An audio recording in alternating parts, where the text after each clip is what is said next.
everyone, and welcome back to my channel. So today I'm going to be filming another video that belongs to a series of videos that I'm doing on gynecological disorders. And what I'm going to be talking about today is an issue that a lot of women in fertile years suffer from, and that is called PCOS, which stands for polycystic ovarian syndrome, and it is a syndrome that affects all kinds of women, a lot of them. It's very common, and therefore I've decided to address this issue. What we're going to be doing today is I'm going to explain what polycystic ovaries are in a very, very simple way. I'm going to show you images. It's going to be extremely easy to understand and at the same time medically correct, because that's my purpose. It's to inform you guys so that you know what this issue, what this syndrome is about.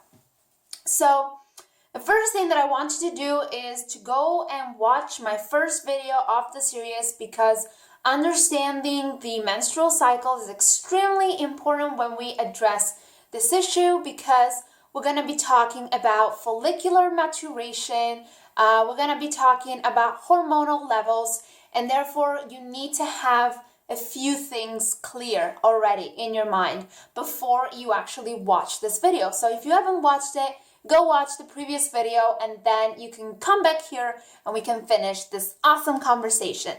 So the next thing that I'm going to be, the first thing that I'm going to be showing you guys is a picture of a normal ovary, just so that you kind of understand what an ovary looks like. This is an ultrasound, so it might not be perfectly clear, but I'm going to try and explain so that it makes sense. Okay, so these are two ovaries at different stages of a menstrual cycle. As you can see, this is the ovary, and these are follicles. The dark ones are follicles. And in the normal ovary, as you can see, we see them in the outer part, and there's like 5 or 6 of them, not a huge number. They have different shapes and sizes. And this is because at any point of any cycle, actually, if you look at the ovaries, you will see follicles, a certain number of follicles at different stages of maturation. So you will always have like really small ones and big ones that are kind of approaching ovulation. In this one down here, we've got our ovary, we've got different follicles, and then this gigantic follicle here, which is probably the one that's going to explode and free the ovum during ovulation. So we're close to ovulation here, and we're actually far from ovulation here.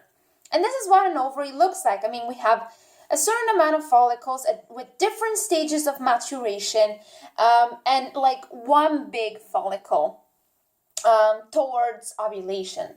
And this is what an ovary looks like when a woman has PCOS. Now, this is the ovary you need to look at. This one is actually not a picture that you should be focusing on, because it is a syndrome. It's a condition that certain women go through when they go through IVF.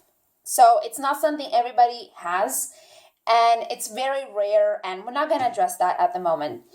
We're going to focus on this one. As you can tell, we have a lot more follicles, a lot more. We're talking about 6, let's say 6 in a normal ovary is the equivalent to 12 or 15 in a PCOS ovary. And this is because the syndrome is called polycystic ovarian syndrome. So basically, what a woman with PCOS has is an ovary that is polycystic. So it has a lot of cysts, and cysts are follicles. So you have a lot more than a normal woman. That's simply what it is. It's as easy as that. So you have a lot more follicles that are kind of in the same stage of maturation. So you have a lot more that are blocked somehow in the same stage of maturation. And you don't really have a big one or one that is kind of approaching ovulation, because we're going to look very soon at the hormonal imbalances that basically disrupt ovulation. It's basically because of hormonal imbalances that none of these follicles, or at least like one every 6 months, actually reaches a big stage of maturation, and then ovulation happens. So ovulation happens incredibly rarely, and therefore you get your period incredibly rarely. And you have a lot of follicles. So this is what basically happens in an ovary that is polycystic, so that has a lot of follicles. Now we're going to look at the hormones that actually block ovulation, that doesn't make the follicles get to ovulation. And these hormones are listed back here mostly. So the first thing that a woman with PCOS has, usually, I mean, not all women have all these hormonal imbalances. Some of them have one more than the other, but I'm just gonna cover everything in this video. So I'm just gonna assume we have like a patient with all these symptoms. Okay, so the first thing is high levels of blood sugar. So we have a lot of sugar in the blood, and which makes the pancreas produce a lot of insulin, and therefore the insulin levels kind of rise. And because pancreas has to produce so much insulin, the women with PCOS tend or risk to be diabetic or to become diabetic. This is why they're also put on a certain diet and stuff. The next thing is testosterone. Now, testosterone levels tend to be really high, like insulin levels. And we're going to see later why high levels of testosterone and insulin actually make the estrogen levels equal to those of a woman that doesn't have PCOS. Then the most important hormonal imbalance that could alone disrupt ovulation, which is a higher ratio of LH, FSH levels. Now, I'm going to take this graph, this graph once again. As you can tell, in the first and last part of the period, let's not look at the peak, which generally lasts for like a few hours. So, it's like 1 day out of 28. So that's not a big deal. But let's just look at all these days and all these days. As you can see, FSH and LH levels are basically always quite similar. They're very close. Instead, in women with PCOS, LH levels are incredibly high. They're 3 times higher than FSH levels. So incredibly high. And then we've got incredibly low progesterone levels. And those who have watched my previous video can understand why this happens. Because obviously, if there is no ovulation, there's no corpus luteum. And if there's no corpus luteum, there's no progesterone production. It's just that easy, that plain, that simple. So you don't get any progesterone production. Now, estrogen levels, so why are they normal? Why are they equal to normal? Well, you should know that testosterone and also cholesterol, whose levels, let's say, are very high in women with PCOS, both testosterone and cholesterol have a molecule that is very similar to estrogen, because both estrogen and testosterone are produced starting from cholesterol. So high levels of these two basically induce the production of some estrogen. So high levels of these transform into estrogen. That's more or less what happens.